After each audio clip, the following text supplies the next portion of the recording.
Nandito po kami guys sa bukid. Naglilinis kami. Napaputol po namin na itong mangga. Kasi nagulan ngayon baka mamaya alam mo na magan yung yung puno ng mangga dyan sa kubo namin.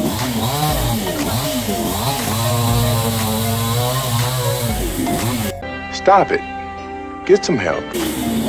Ngayon ko, tapos may tigiri po siya. Kaya naglilinis pa kami guys. Naglilinis pa namin dito. Kasi sobrang masukal na. Sobrang dami ng mga nyok din kami dito. Ayan, mababalang yung nyok. Papaputol namin po yan, mapalinis. Ayan na po guys. Hindi pa ganun katapos yung pagpuputol. Kasi nag-lunch pa muna yung nagpuputol. Mali, hahap lang yan na putol muna guys. Hindi siya lahat. Doon lang siya sa kabila. Magtitira kami ng isa dito para hindi mainit. Baka kasi pag kinuha lahat, pag pinutol lahat, baka magiging mainit na siya. Kaya ayun, sobrang kalat pa. Mag-grass cutter pa kami, di pa namin kung when namin gagawin yung pag-grass cutter. Kasi sobrang masukal talaga dito sa bukid kasi bihira lang po kami dito. Pumupunta.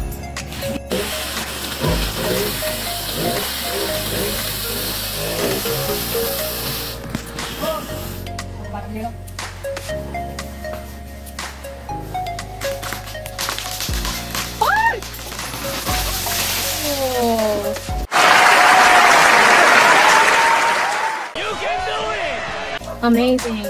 So, sobrang daming ibinagsak niya guys yung puno guys. Alam mo, nawasak pati yung kubo namin. Nadali niya. Pati yung CR dyan, Di ba nakita mo kanya may CR dyan, Nadagalan ng mangga.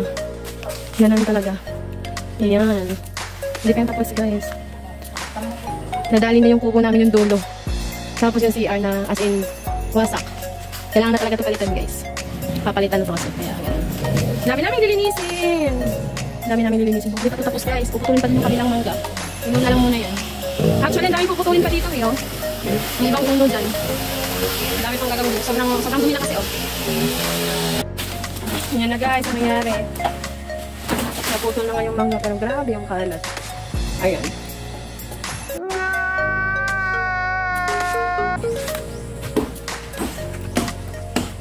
Ayan.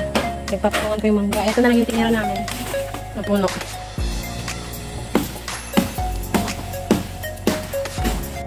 Alright, that's all for today's videos. Abangan nyo na lang po yung part 2 pag malinis na po namin lahat. And don't forget to like, subscribe to my YouTube channel, and hit the notification bell para update kayo sa mga next videos ko. Bye!